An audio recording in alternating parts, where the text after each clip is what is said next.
ഒരു ബീഡി എത്തിക്കാൻ ഇത്തിരി തീ തരൂടി രാഗിണിയേ. തീപ്പെട്ടി മതിയാവോ? സുകുമാര, ഞാനത് പിന്നെ നീ ഏതാണ്ട് കൂപ്പില് പഠിക്കുമെന്ന് എപ്പോ വന്നു?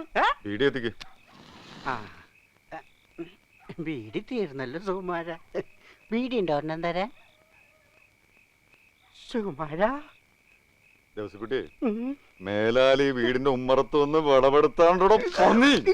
ആനക്കത്തിന്റെ പണ്ടത്തി കരിഞ്ഞാൻ. ഇല്ല, ഒരിക്കലും ഇല്ല. എന്റെ അപ്പനാണ് സത്യം. പള്ളി ഹരി മുരളി.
दिन से हमने ज्यादा बात नहीं किया.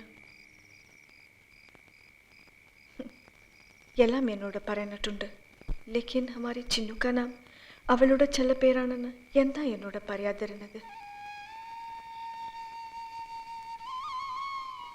ഭർത്താവ് ചെറുപ്പത്തിൽ വേറൊരു പെണ്ണിനെ സ്നേഹിച്ചിരുന്നു എന്നറിഞ്ഞാൽ ഭാര്യയ്ക്ക് ദുഃഖിക്കേണ്ട ആവശ്യമില്ല. പക്ഷെ ഇപ്പോഴും സ്നേഹിക്കുന്നു എന്നറിയുമ്പോൾ